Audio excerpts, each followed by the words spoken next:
Hello, St. Mary's. I wanted to keep the conversation going after Sunday's garden blessing by introducing you to a little bit more of Wendell Berry's work. Now, he's written books, multiple books, but I actually wanted to introduce you to a little bit of poetry. And here's why.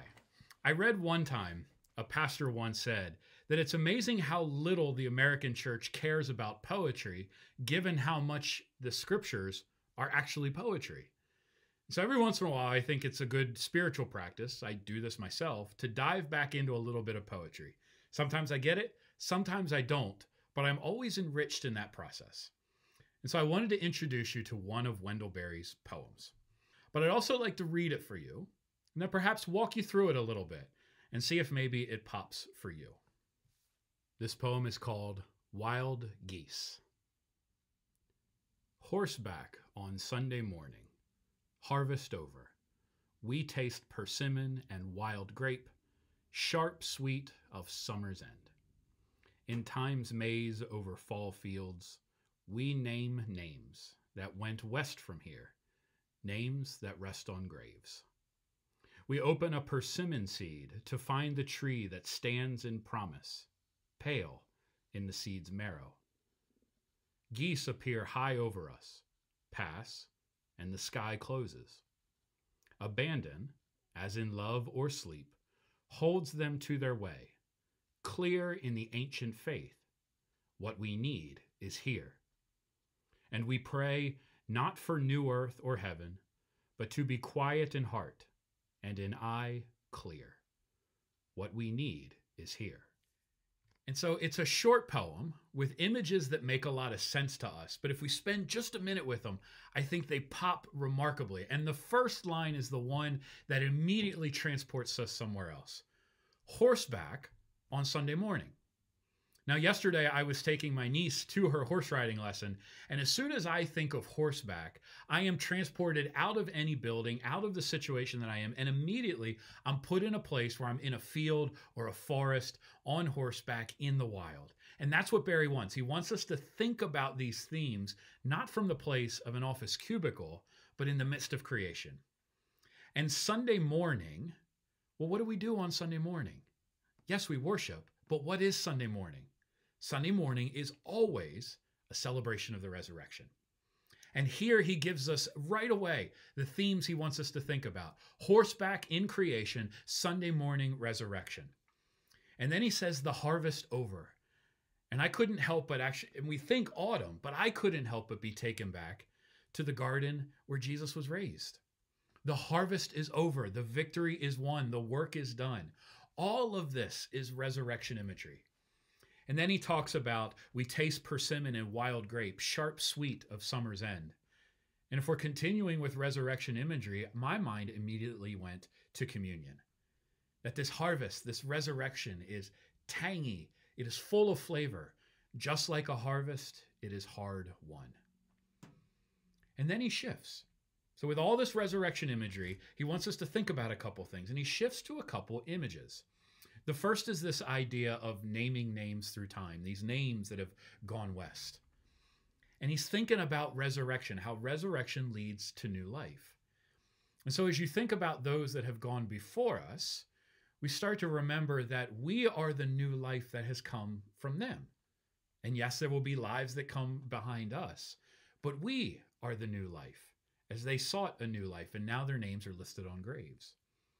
In the same way, he talks about these persimmon seeds, which are native in some form to Kentucky and to that part of the world where Wendell Berry is from. And he cracks open this persimmon and he looks in and he says that he finds the tree that stands in promise, that the next life is already in the current one. Which is true for human communities. It's true for creation. The new life is already inside of us. It just needs to come forth. And so we have resurrection, we have this promise of new life, and then we get the title of this, Wild Geese. And we've all seen this. We've all seen this a million times. It's a powerful images of geese in the autumn going in their familiar V shape to wherever it is they're going. And he says they appear high over us, pass, and the sky closes. Geese are on their way, following the rhythms that are inherent in them. They're following the rhythms in light of this harvest time.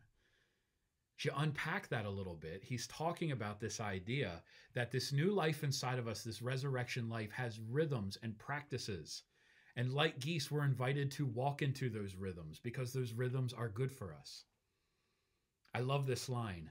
Abandon, as in love or sleep, holds them to their way, clear in the ancient faith. Geese don't ask questions of faith. They trust what is inside of them. They just go at it with abandon. They don't stop and think, well, is it time for us to go south? No, they just go. And that is such a powerful image of what resurrection life is all about. Trusting where it is that God is taking us. Trust for the pathways that are inherent in us and holding us as well to an ancient faith. And then we get the first of the most powerful line in this poem. What we need is here. And I suspect he's looking at the created order, whether it's geese or persimmons or humans, and saying that what we have been given, what God has given us in creation, is enough. What we need is here. But then he turns to prayer. And we pray not for a new heaven or earth, but to be quiet in heart and in eye clear. What he's saying is that in resurrection, what we need is in us.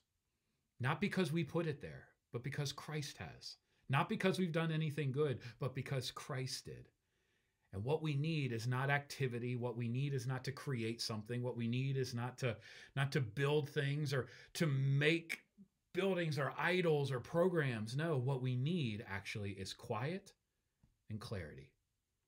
What we need is here. And we are being called into a new way of being.